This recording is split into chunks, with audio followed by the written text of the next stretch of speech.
Hi, everybody. It's Mary Rowe from the Canadian Urban Institute coming to you from downtown Toronto, where, as you can see behind me, I'm in our offices, and we are in a fabulous mixed use neighborhood. There's residential there, institutional there, more residential here, and commercial where I am. And we're appreciative that people are coming together from a bunch of different places across the country to have this conversation about what is happening to our downtowns and what are the opportunities to introduce different kinds of uses and different kinds of how are we going to evolve? How are things morphing? And I think that it's a moment in time for us to really do some exploration about that. Toronto is the traditional territory of a number of First Nations, Inuit, and Métis peoples. And last week, I know a number of folks across the country observed Truth and Reconciliation Day. This is not just one day. Steve DeRoy on my board reminds me every day, it's not just one day. It's an act, a conscious act of reflection about how we actually come to terms with the ancestral entitlements of the peoples that have been here much longer than the rest of us settlers have. And in the case of Toronto, Mississaugas of the Credit, the Anishinaabe, the Chippewa, the Wendat, the Haudenosaunee, and a number of First Nations, Métis, and Inuit peoples. And all of you around, if you could just plug into the chat, as you often do, to tell us where you're dialing in from. As you know, we always record these sessions. They get posted for subsequent viewing. They're on university class lists. The high school students are using them now. The chat that you participate in, and if you're a frequent City Talker and you've never actually signed into the chat, you don't know what you're missing. There's an ongoing parallel universe over there in the chat of people offering comments, putting up new questions, often answering each other's questions. So we encourage you to post in the chat. Feel free to do so. But just remember, what goes in the chat stays in the chat because we post it online so you can see it for perpetuity. So joining us today for this conversation are folks from very different perspectives, different places in the country, and also different sectors, different experiences.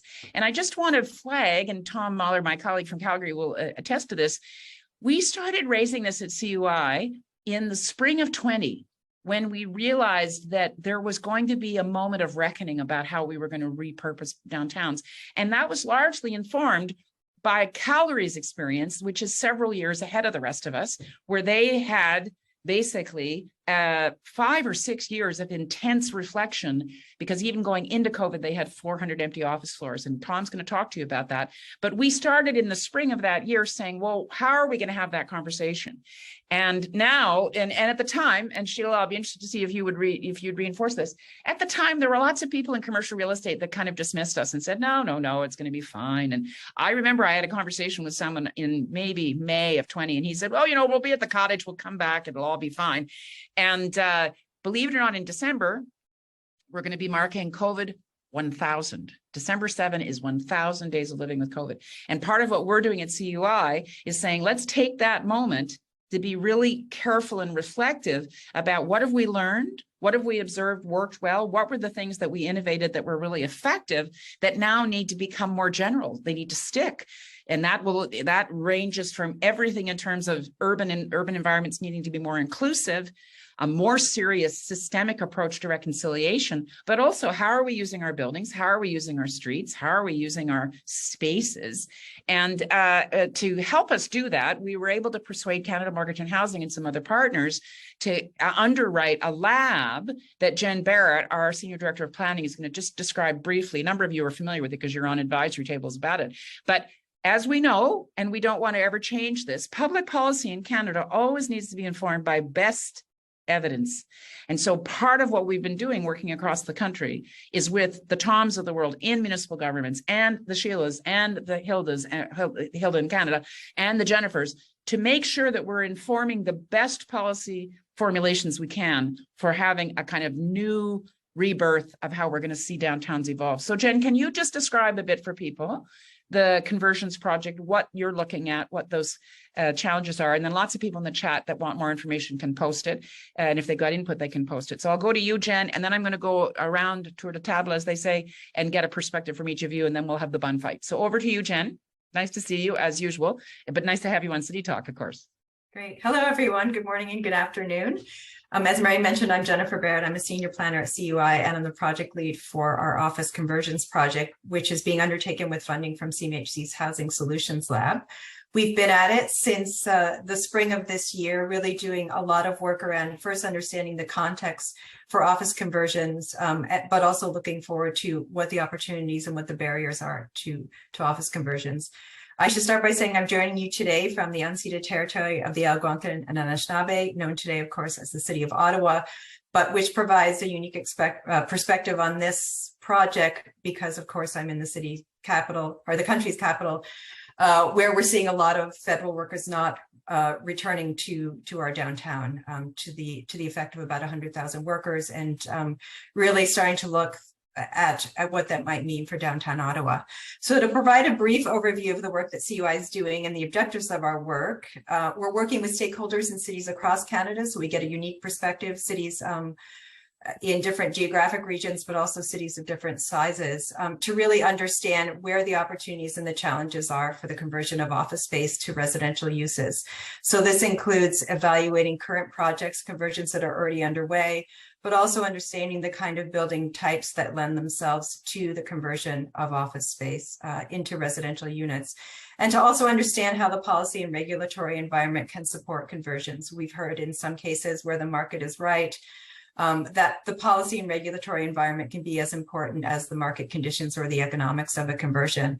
And so we're looking at this, of course, in tandem with different market conditions throughout Canada and Canadian cities. As Mary's mentioned, the difference between a place such as Calgary, which has seen a high vacancy for a number of years, and other cities that are just starting to see a vacancy rate increase in the past few years. And while we can measure the vacancy rate in office space across Canada, we have less information, of course, about what's happening within those offices. So we don't have a good read on the occupancy of those offices, and we also don't know what will happen when leases begin to expire and what the future of work will look like. And so that's really just a caveat to say that our understanding of the trends in office are continuing to expand, and that's impacting our work and the context in which we're working. We aim to have the project culminate in early 2023 with a better understanding of the opportunities and the barriers to conversions, but to be able to also offer recommendations from best practices and our learnings on how stakeholders, including all levels of government, might support the conversion of office space to address both housing need, but to also recognize, as Mary has noted, that our downtowns may be different places, that they will hopefully recover to be more diverse and more equitable, and to have a mix of uses that will help them be more resilient to future shocks. So I'll leave it there and turn it back to the panelists. Thanks, Jen. I think the interesting thing about this conversation and what we've been experiencing in the working tables across the country on it is how it needs to, it's not just one sector's conversation. And I think that's a really salient piece for us in terms of urbanism going forward. You know what I mean? Like, we've spent a lot of time thinking, oh, the commercial real estate sector is responsible for the commercial real estate, or, the business community is responsible for the retail sector, or the culture industry is responsible for culture. And if we've had an experience through COVID, sure to hell, it's that we're all collectively engaged in some kind of collaborative way. So I want to first, if I can, go to Thom Mahler, and then I'm going to go to you, Sheila. Thom, as I said, Calgary's in the trenches on this. And you've had to put all hands on deck a few times in your little town. And here you are again. And I'm wondering if you want to you've been on a number of city talks. I know you've talked about this, and now you live and breathe it. But I'm wondering if you could tell us a little bit about the Calgary experience, and also how conversions or repurposing of buildings fits into your overarching downtown strategy. Well, sure. Thanks so much, Mary. And thanks for inviting me to be on the panel. And just to let you know, I'm coming from the lands of Treaty 7, which includes the Blackfoot Confederacy and Métis Nation number 3, and urban Indigenous people that live in Calgary and make Calgary home. And our downtown has, like you said, we've been dealing with this since really 2015.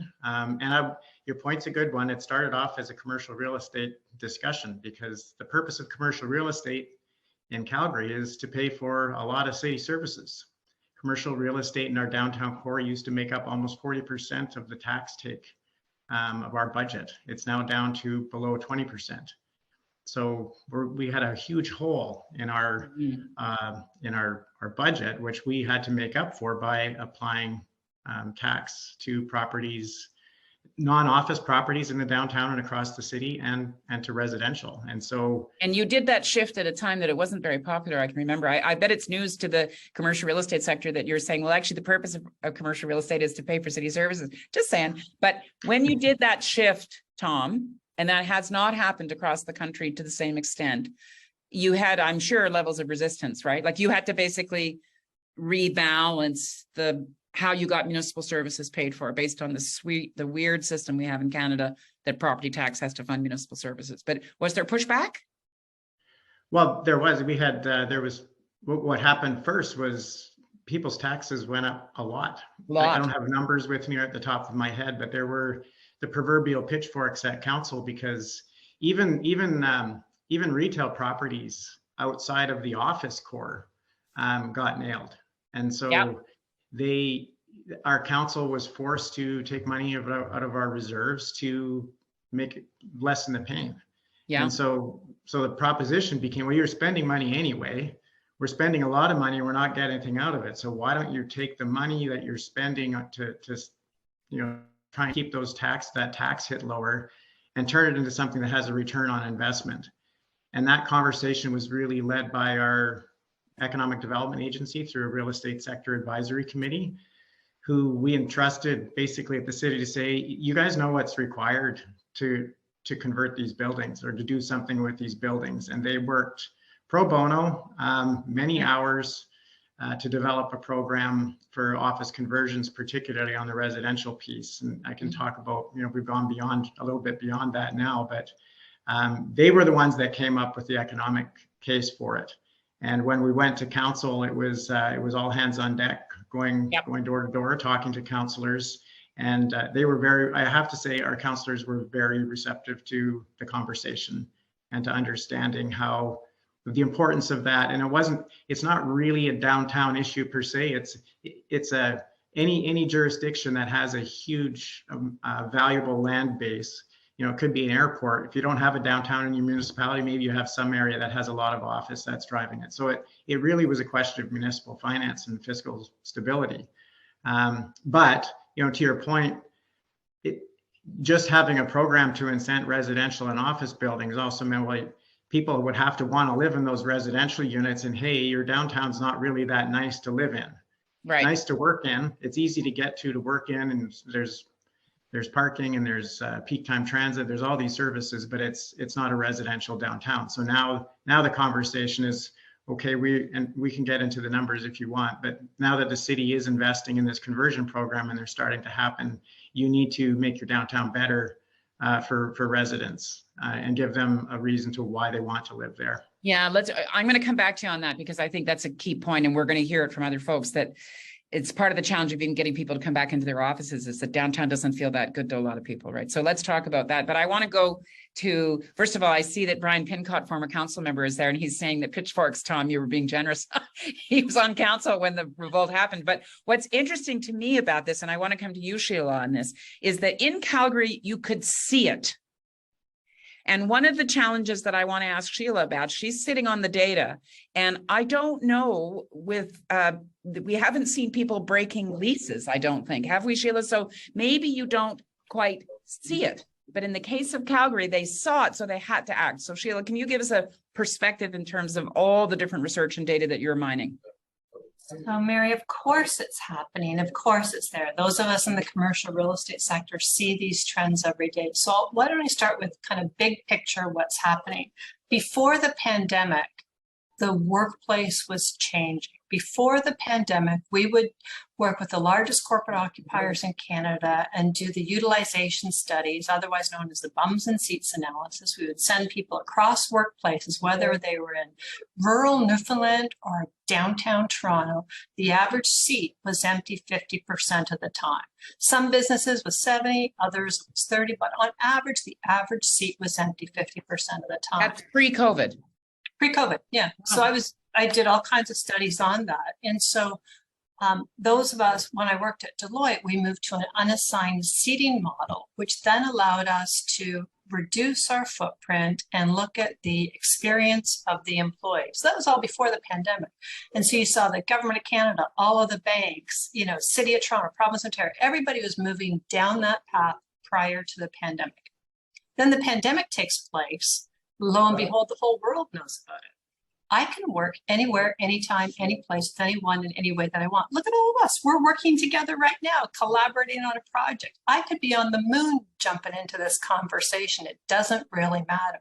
I spend most of my days in the US, but online, of course. And so you have this whole different perception of how work gets done. And so now you get into the data of today. You know, you saw it was 1,000 days that we're into this. And everybody, every Labor Day talks about return to office. Everybody's ready to come back. It's going to happen. We're going to be exciting downtown. Well, the data, we monitor 26 cities across North America. It's on the Avison Young website called the Vitality Index. And the Vitality Index in measurements of downtown, we're actually returning at about 80.5% from before the pandemic. So that's amazing. Literally in the past few months, the uptick for downtowns after Labor Day across North America has been amazing. Now that's all visitation downtown.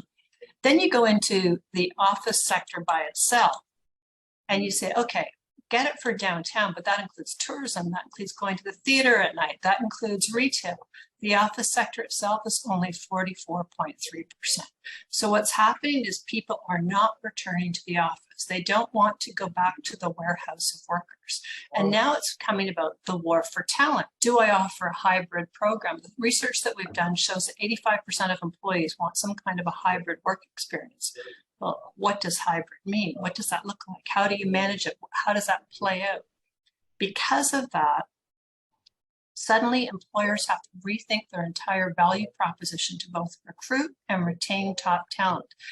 You know, if I don't have a flex work policy at my company today, chances are me as a worker would resign and go to another company because they allow me to work from home 1 or 2 or 3 days a week. And that's a very powerful conversation for employees and delivering work. So that's a whole other piece of that. So that's on the employer side. I could talk for days. We workshop that like crazy. It depends on, obviously one size does not fit all. So what happens with our clients? They say, okay, do I need to have all this space? Well, the answer is probably no. So there's different buckets of types of groups. So the traditional sectors, which I talked about, which would be the financial institutions, government, large occupiers of space, largely would say, I can reduce my footprint. It was happening before the pandemic. I could go into a company 10, 20, 30% footprint reduction. Now some of them are at 50, 60% footprint reduction. So they could wait for a lease event at the end of their lease, recalibrate, or they could sublease space. Those are their two options. And all of that is alive and well. At the same time, what we're seeing is technology companies, and I'll pick downtown Toronto, technology companies are gobbling up space.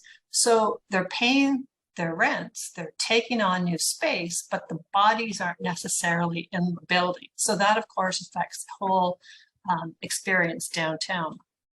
And so the last thing that I really would like to speak about would be the experience. What we've noticed, again, from our research is that 85% of employees want some kind of a hybrid work.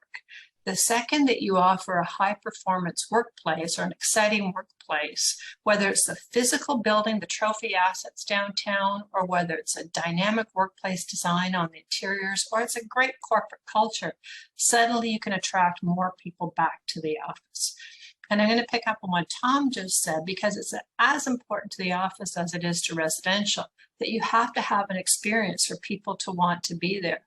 The foot traffic at nighttime for the theater and for the restaurants, it's proven it out. People want that experience. They're just not getting it in the warehouse of workers the way that they would like to. So the traditional environments need to change and modify. And then I could talk forever about conversions of these buildings.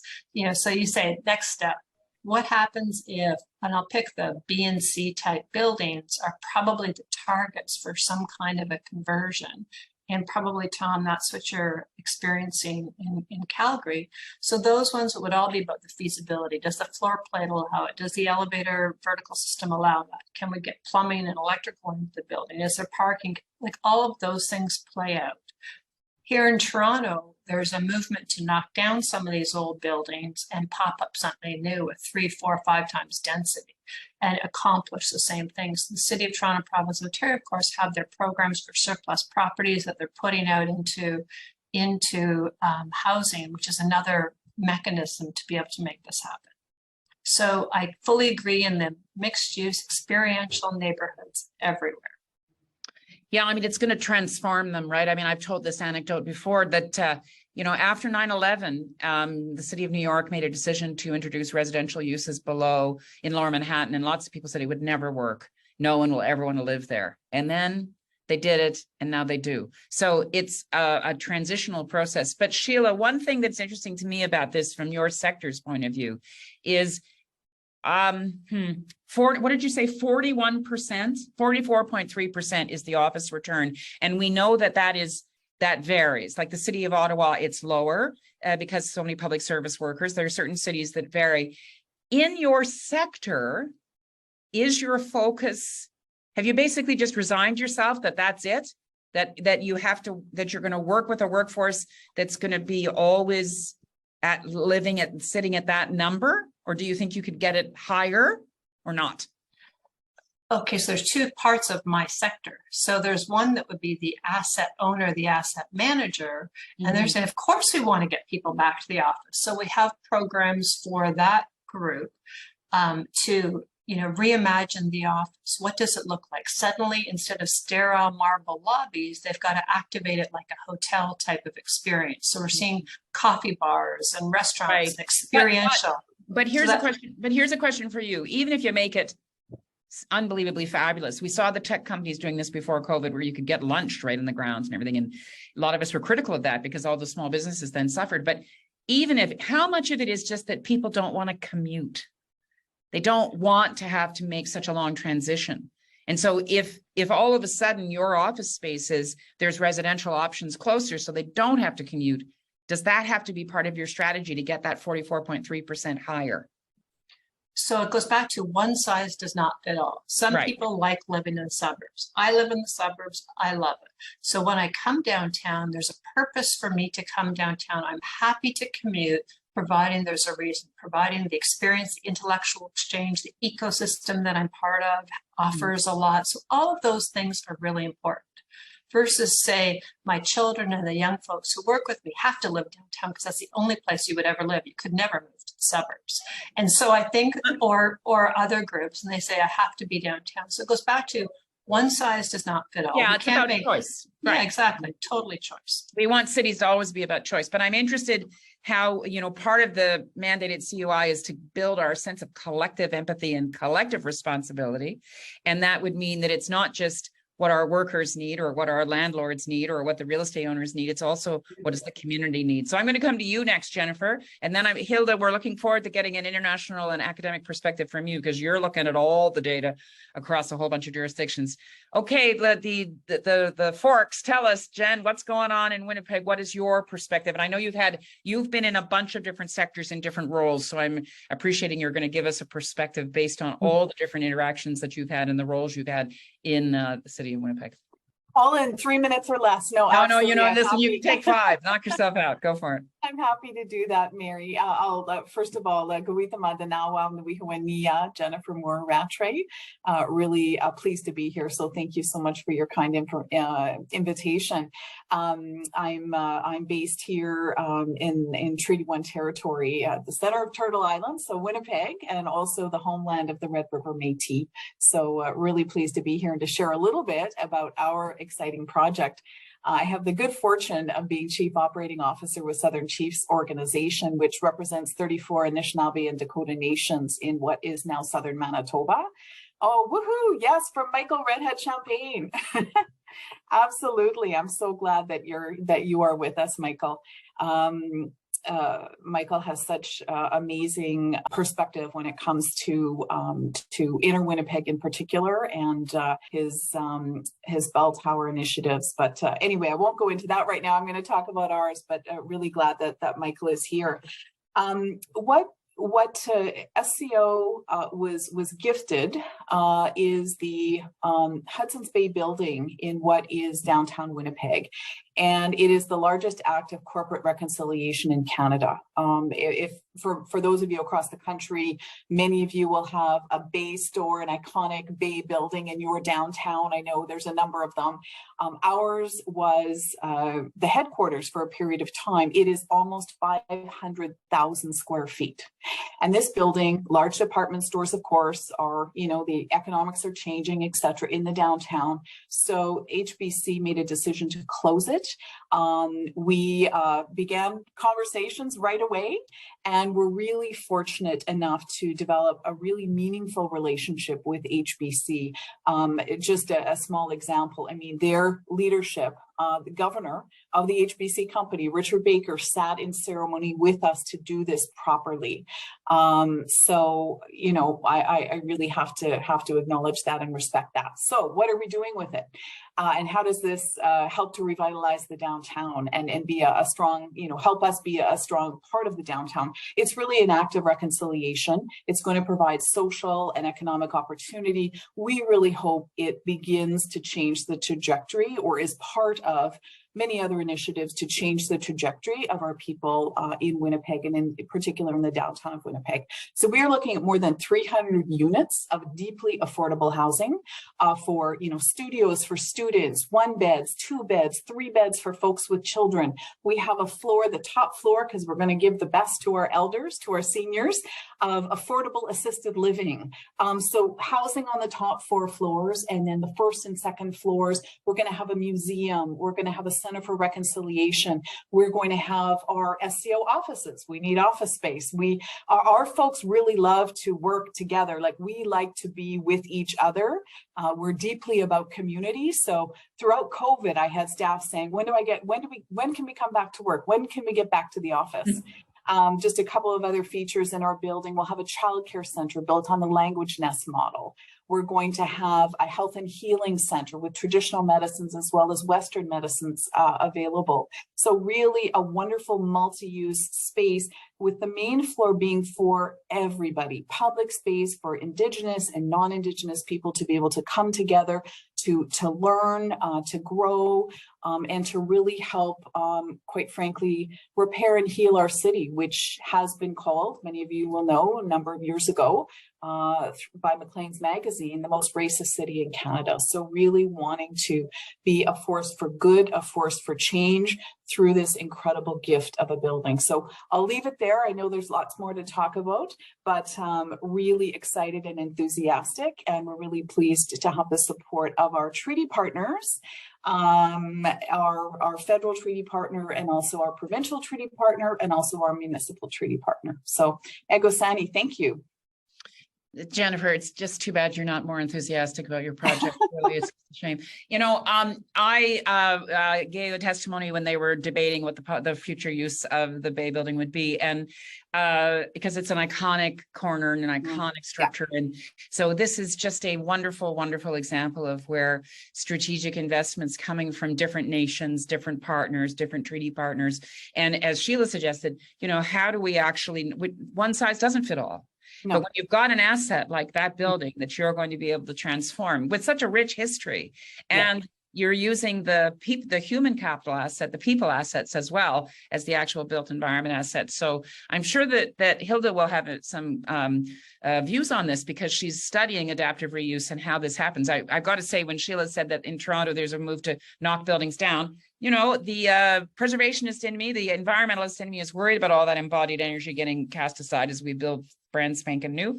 But Hilde, what do you think in terms of what you're observing? What are the trends in terms of the ways in which downtowns and commercial uses are being adapted, buildings are being adapted, land use is changing? Really delighted to have you on City Talk, and your Canadian colleagues here are happy to hear what you have to say.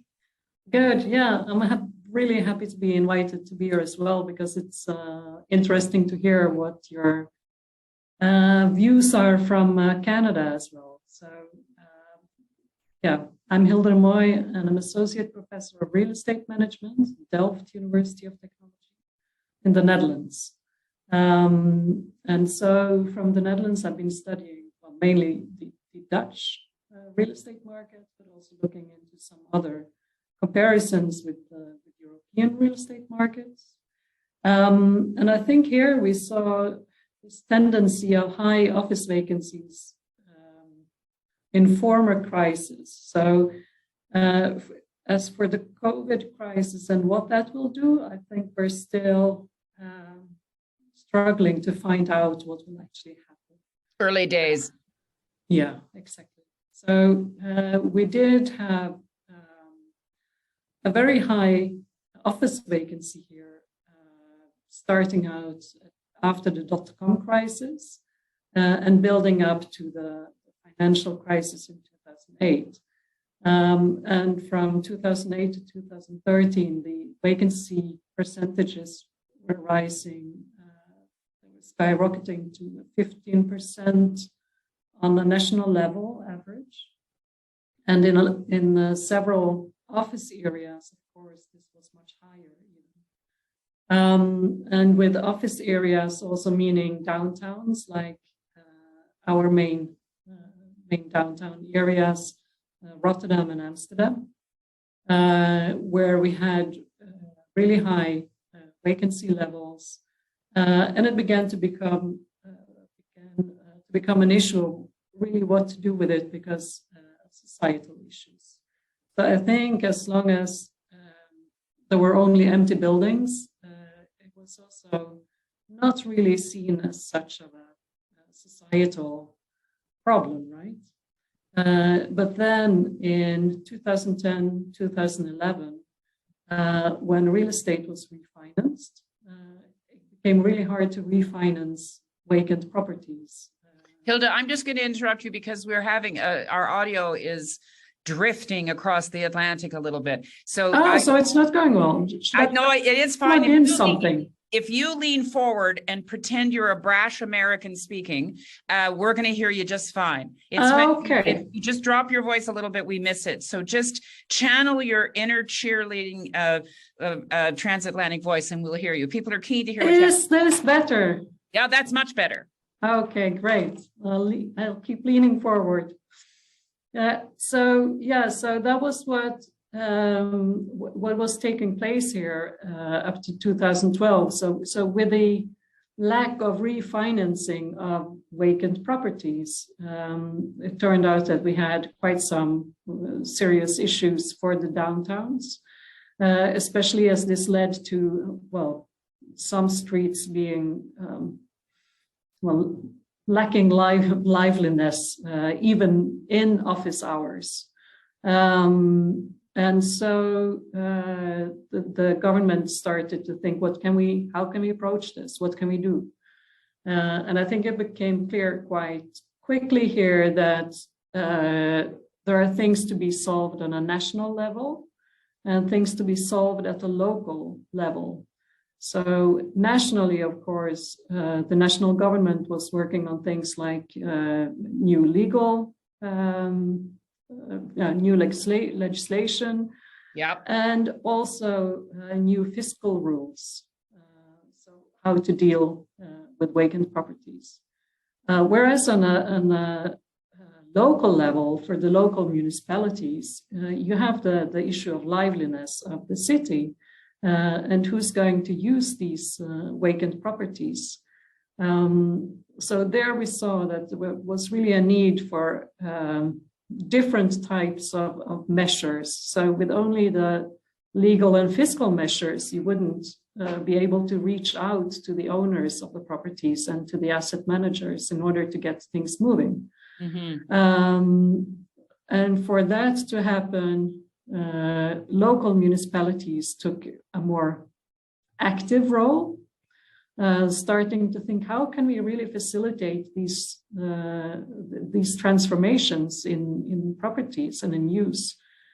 I think it's not in the Dutch system, not part of the Dutch system to use subsidies a lot. So using financial subsidies was not really on the table.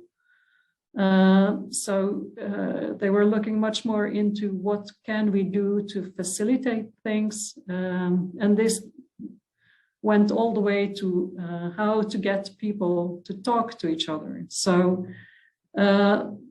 being groups, being owners who are normally used to communicate to users, maybe through their asset manager, through their property managers, and how to get them to communicate with the groups of users who might actually have a new initiative for a property. So it was a lot of things went on finding out how to get these processes moving.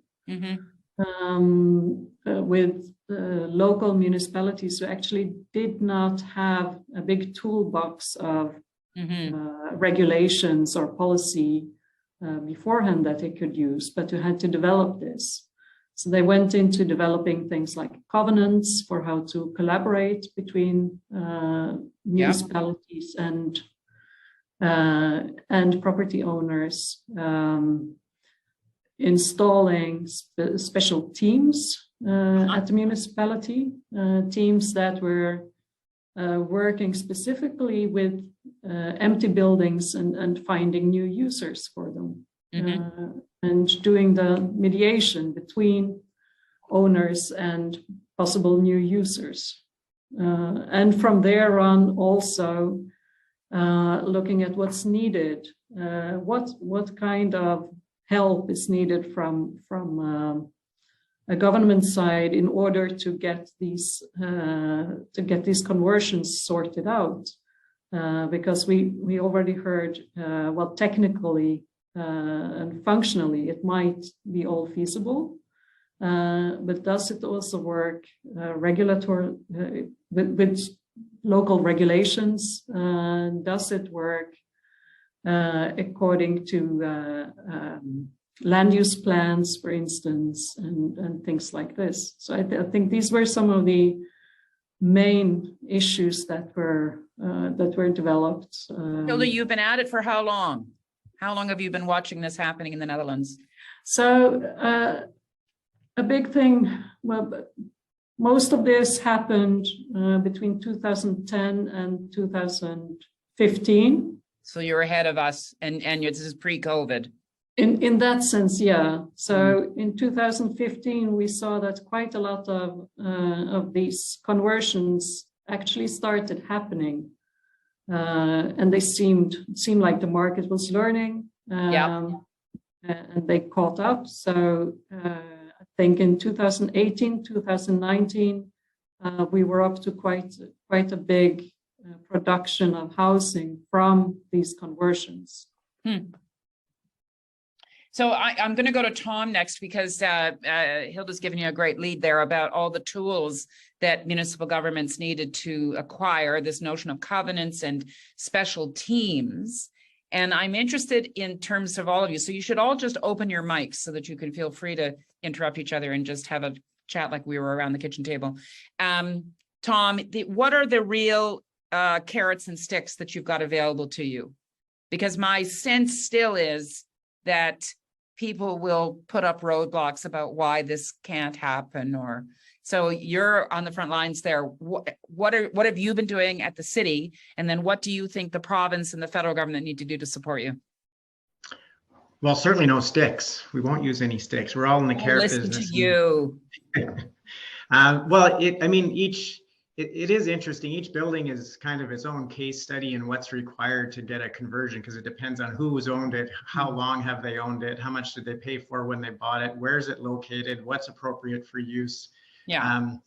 So, and because of that, the real trick is to have a very generalized incentive, a cash incentive, to take away any of the profit margin on a per building basis. And to keep it simple, we used one number, which is $75 per square foot is what our incentive program is.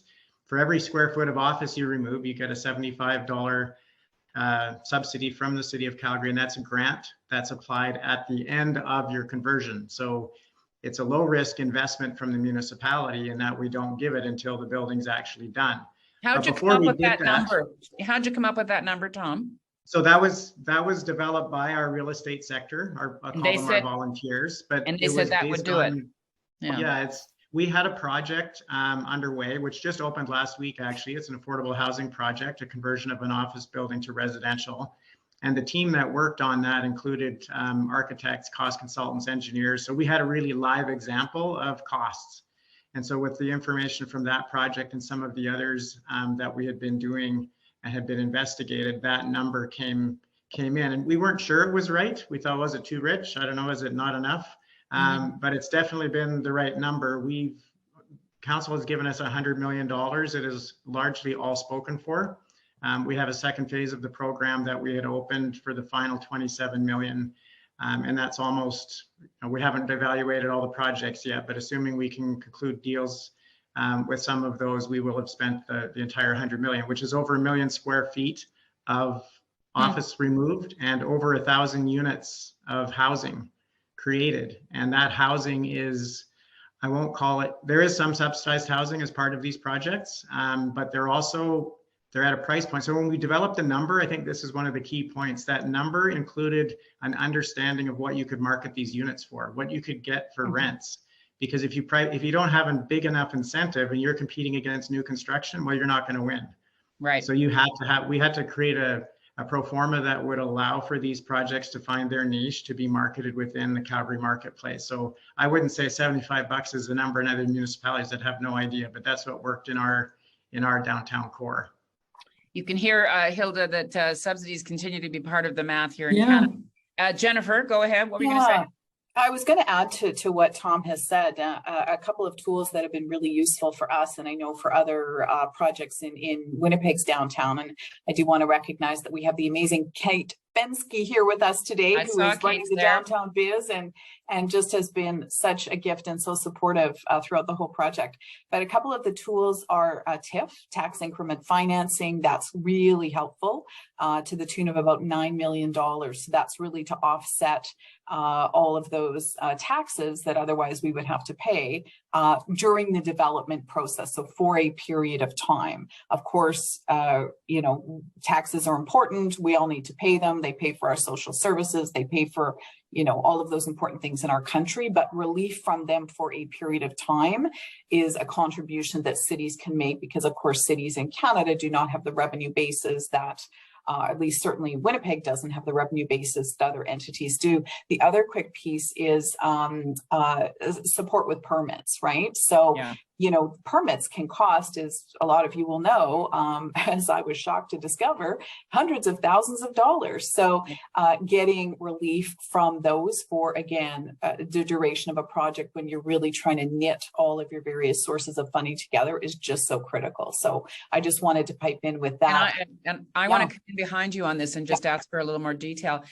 Just a little plug for the chat. If you're not watching the chat, you should, because there's a whole bunch of things going into the chat. Including, as we provide these tax breaks, if we provide these incentives, if we take development charges away, if we take permits away, and as we convert spaces from a commercial use to a residential use, what is the impact on municipal finances when you lose that property tax revenue or it's reduced? Thom, did you run those numbers, and what are you hearing in Winnipeg? Kate Fenske will have an answer for me, I'm sure. Thom, what did you look at that? And then I want to hear from Sheila, because I want to know whether or not she's even thinking her sector needs to continue to be enticed. Go ahead, Thom. I was typing in the chat another tool, so I kind of missed your first question. If you could rephrase that. What's the impact on municipal finance, on coffers, municipal coffers, if this mix changes from commercial to residential?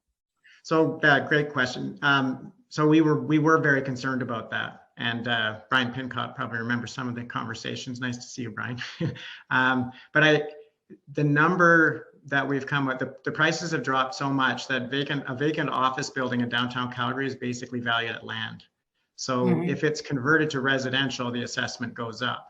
It's not going back. The part of the grieving process is convincing people that it's not going back up to what it was. It's never going back up to what it was. The valuations were so high in our downtown. You're not going to get back there. I want to know whether Sheila is with you on that, whether or not it's not going to go back to what it was. Or I mean, this is the BNC. Keep going. And to Sheila's point, but this is our B and C class. Our A and AA buildings they still have leases and their vacancy rates are going down. So the impact is really on those B and C buildings. Mhm. I completely agree with that, right? And you have to think about the ownership structure of the different buildings that are out there. So all the trophy buildings in Canada, for the most part, are owned by pension fund investors. So they're not going to either knock it down or convert it for the most part, because they're they're heavily invested in those buildings and they provide a good income stream from, again, making very general statements in the major markets across Canada. It's when you get into the B and C buildings that tends to be a much more fragmented ownership group.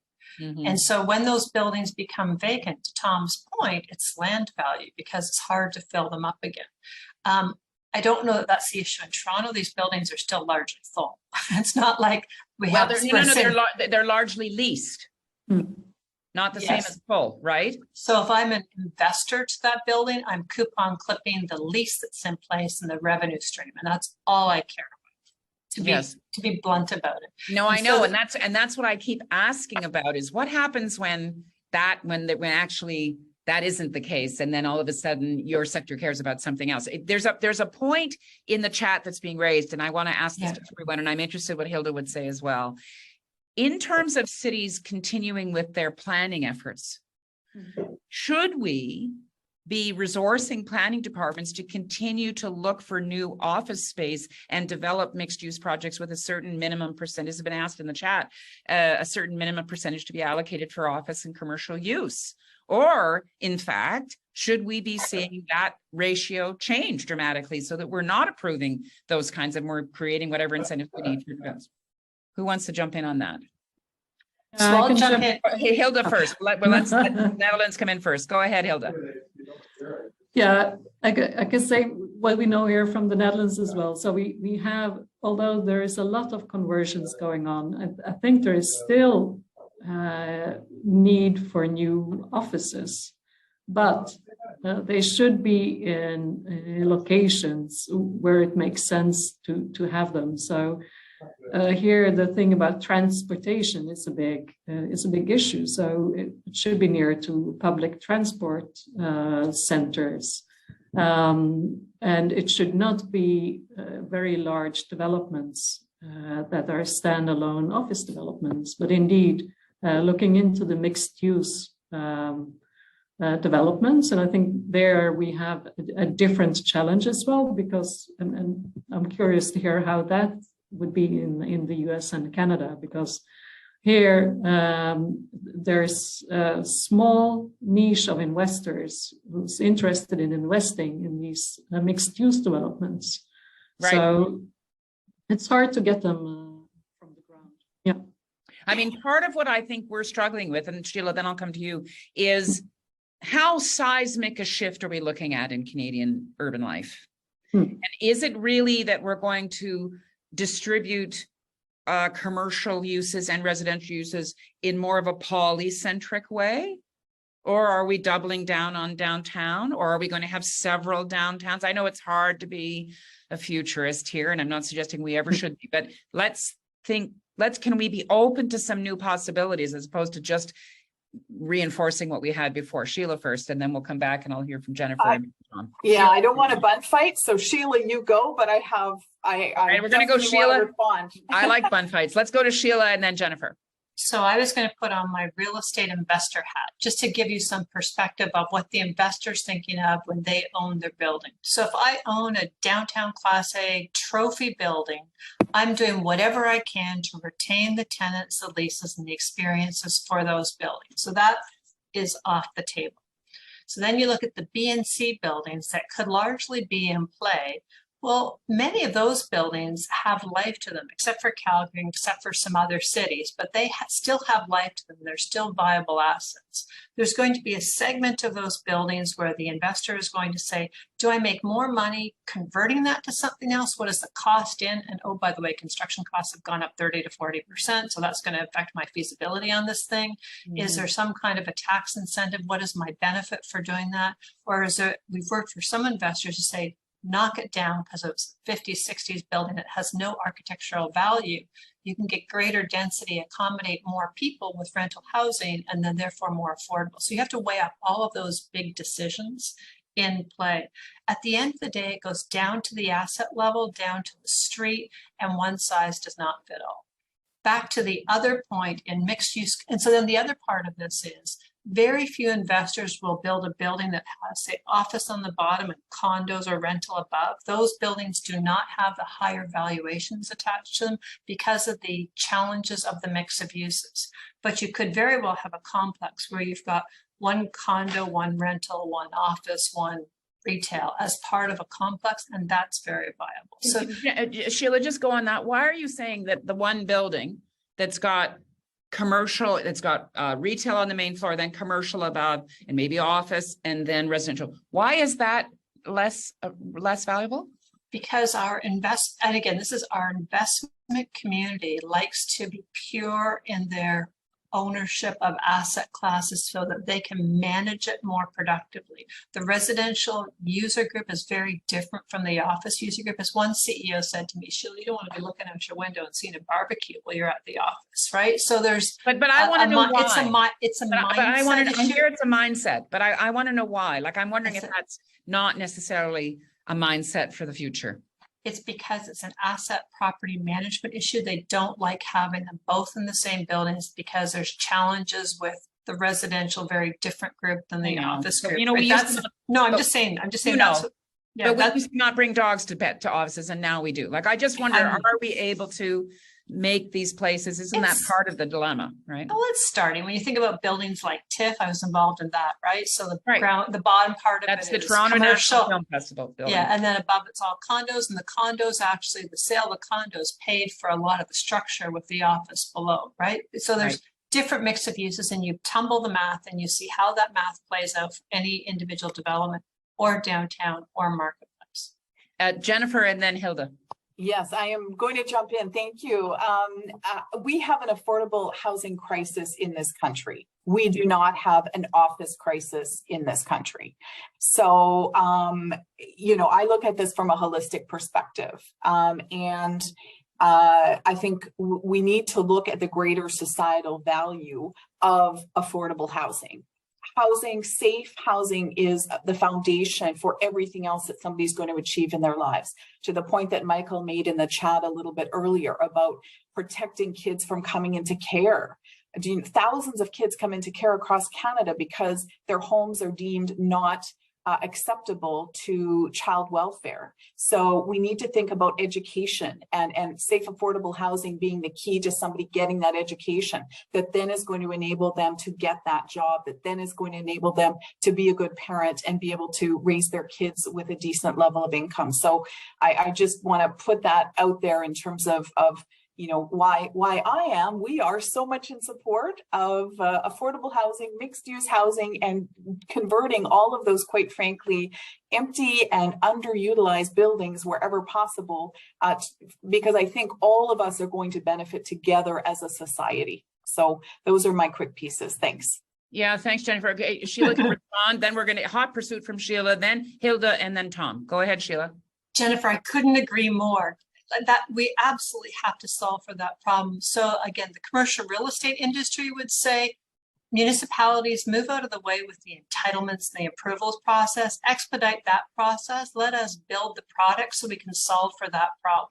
If we're getting in the way of that entitlement approval development process, no wonder we're going to have a shortage of housing in the country. So the flip side of that is let us just do our work and do it properly, and we'll create all the housing the country needs. There's a huge voice on that from all of our industry associations.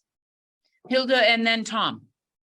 Yeah, now I also really agree with this statement. So I think we see the same also in Europe, the very large need for affordable housing. And we have also seen really good examples of conversions from offices into affordable housing, especially for young starters on the housing market, single parent families, and so on. And I think the good thing about these office conversions is that they are very often in central locations, which makes it also feasible for people to live there. Because when I say central urban location, it means that there is not only offices, but also sufficient services, sufficient facilities for people Keep use. speaking up there, Hilde. Keep Yeah. leading. So meaning that there are central locations where it's also sufficient services and facilities in the area Right. for these people to use. So indeed, great developments, great opportunities. Yeah, and Thom, I want you to speak to that because I think this is the key thing is how do you make downtowns more complete communities that have the services, have the options, have the range of choice of housing, have all the different things that we know. You know, we know monocultures don't work in cities, but we found them happen in central business districts. So now they're transforming. So are there other specific things, Thom, that you want to respond to in terms of your colleagues here about the steps? Yeah, I did want to pick up on you had mentioned what other help does the municipality need, and I guess my point is the provinces and the federal government have not realized the opportunity that they have before them with this. There's millions of square feet of built infrastructure that they can repurpose to meet two of their biggest goals, affordable housing and climate goals. You know, allowing buildings to decay and crumble while they're being heated. They're still heating some of these vacant buildings so that they don't decay. But the province and the feds still insist on, they would rather fund new construction. Our provincial government doesn't fund, for instance, repurposing an office building to a post-secondary. Post-secondaries are willing to lease space in these vacant buildings, but our provincial funding models are typically for new construction. And so the municipality in Calgary and our real estate sector are saying, like, we can't wait for the province and feds because it seems they're just incredibly slow at responding to this issue, that we have to fund it on our own. So we're collaborating as much as we can within our community to try and find the funding to do it. But the money's there in programs that's not getting out the door. And I know that's partly the work, Mary, that you guys are. Let's push on that. Let's push on that. You know, you're just reflecting the get her done attitude in Calgary. You're not going to wait. Your sector is stepping in, but let's think about it. We have provincial and federal colleagues lurking, listening to this CityTalk, if not live, but subsequently, how do they get themselves into this game? And as you suggest, fund the infrastructure, make the resources available so that we can convert those assets. Sheila spent a lot of time talking about asset classes. How do we get the government to use its assets more effectively? Thom, what would you say? What's the one thing you'd tell the province or the feds to do? Well, give it to the municipalities. Like, okay, then. Don't hang on to the purse strings and the programs. I think we have programs that can work, and I think Jennifer's project is a classic example that those are local solutions that are developed.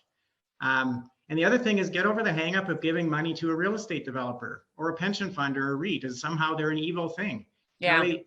That is a perception that is out there. I love what Sheila said. The solutions are there, the talent is there, everything is there. It's just getting the risk out of the way and providing some financial incentive to allow this stuff to start to happen. And so I hope we're at the point where we probably have to stop. And I always find these conversations, you just want to hang on for a couple more hours. We always say that CityTalk is never the end. It's always just the beginning of a conversation. So I'm going to go around quickly and ask you each for one sentence. But Thom, you just gave it. Let's get the risk out of the way. And let's be much more imaginative and creative about how we engage everybody and contribute their own solution. One sentence from you, Jennifer. One sentence. This is going to, if we do it right, change the trajectory for our people in Canada, and our city and our province have some of the lowest income folks in Canada due to economic apartheid and all the systemic barriers that we're so aware of. So we want this to be the change. And if we do this right, we want to be able to support other Indigenous, First Nation and Indigenous organizations across Canada. Thank you. And support the urban neighborhoods in which they coexist and share. It's great. Sheila, one sentence from you.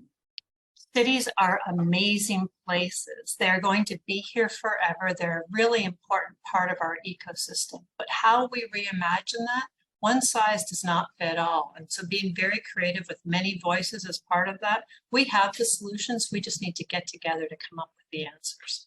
And I'm hearing that call for that kind of intermediary convening, and as Thom said, calling on municipalities to play the broken role as Calgary's been. Hilde, one sentence from you. Yeah. Take away the regulations that now restrict new users and new initiators to start up great new developments in the city centers. Yeah, clear the decks and see what happens. Yeah. Yeah, right. Thom, last sentence to you. I'll give it to Greg Clark at the World City Conference that I was just at. Greg Clark had a great line. He said the best cities in the world are going to have high community collaboration capacity. Mhm. And I think that's what, you know, needs to happen is the solutions are all there and it requires collaboration. And so, you know, the more we can do on that front to support that, the faster we're going to be able to move. CityTalk is all about community collaboration capacity. So thank you, Sheila, Jennifer, Hilde, and Thom for being with us, and for Jen coming in. The convergence work is going on in terms of what all that is happening with the cities themselves, the task force, the downtown recovery piece that Thom is leading, that Kate Fenske in Winnipeg is doing, that Paul McKinnon is doing, and I saw them all in the chat, and what we're doing at CUI. So if you want to stay involved in this conversation, look for this. It'll get posted, and the chat will get posted, the transcript will get posted, the video will get posted, and as we always say, the conversation doesn't stop. This is just the beginning. Thank you so much for joining us, guys, as we rethink and reimagine what's happening in downtowns and in our commercial districts. Great to see you all. Thanks so much. Bye-bye. Bye-bye.